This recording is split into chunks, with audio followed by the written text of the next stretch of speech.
एक समय की बात है। एक घने जंगल में एक चालाक लोमड़ी रहती थी। वह बहुत लालची थी और हमेशा दूसरों का खाना हड़पने की फिराक में रहती थी। जंगल के बाकी जानवर उससे परेशान रहते थे क्योंकि वह कभी भी अपनी मेहनत से भोजन नहीं जुटाती थी। वह हमेशा किसी न किसी का भोजन चुराने की कोशिश करती थी। एक खरगोश ने बड़ी मेहनत से अपने लिए गाजरें इकट्ठी की। जैसे ही वह खाने बैठा, लोमड़ी वहां धमकी और बोली, अरे इतनी सारी गाजरें, क्या तुम मुझे थोड़ी सी दोगे? खरगोश भला और दयालु था। उसने कुछ गाजरें लोमड़ी को देने की पेशकश की, लेकिन लोमड़ी तो पूरी की पूरी टोकरी लेकर भाग गई।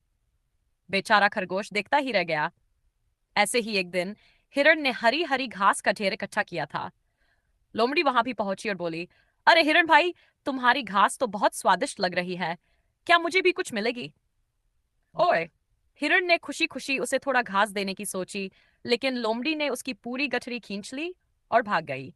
इस तरह लोमड़ी जंगल के जानवरों को बार बार धोखा देती रही। धीरे धीरे सब जानवर उससे बचने लगे। कोई भी उसके पास जाने से डरता था क्योंकि उसे पता चालाकी से उनका भोजन हड़प लेगी। एक दिन लोमड़ी जंगल में घूम रही थी कि उसे एक पेड़ के नीचे बड़ी सी टोकरी नजर आई। उसमें मीठे मीठे फल रखे थे। लोमड़ी की आंखें चमक उठी। उसने इधर उधर देखा, लेकिन वहां कोई नहीं था। वाह, आज तो मजा आ गया, उसने सोचा और टोकरी में सिर डालकर जल्दी जल्दी खाने लगी। लेकिन यह क्या? टोकरी के पीछे एक संकरी झाड़ी थी और लोमड़ी का ध्यान नहीं गया कि उसकी लंबी पूंछ उसमें फंस गई है। जैसे ही उसने अपना सिर ऊपर उठाया और बाहर निकलने लगी, उसकी पूंछ झाड़ी में फंस गई। उसने पूरी ताकत से खींचने की कोशिश की, लेकिन वह और भी कस गई। अब वह बुरी तरह फंस चुकी थी। तभी जंगल के बाकी जानवर वहां आ गए। खरगोश, हिरन, बंदर और कई पक्षी उसे घेर कर हंसने लगे। खरगोश बोला, अब बताओ लोमड़ी बहन, कैसा लग रहा है? हिरण ने कहा, तुमने सबका खाना छीना, अब तुम्हें भी सजा मिलनी चाहिए। लोमड़ी ने बहुत कोशिश की, लेकिन छारी ने उसकी पूंछ को इतनी कसकर पकड़ रखा था कि वह हिल भी नहीं पा रही थी। वह रोने लगी और बोली, मुझे माफ कर दो, मैं अब कभी लालच नहीं करूंगी।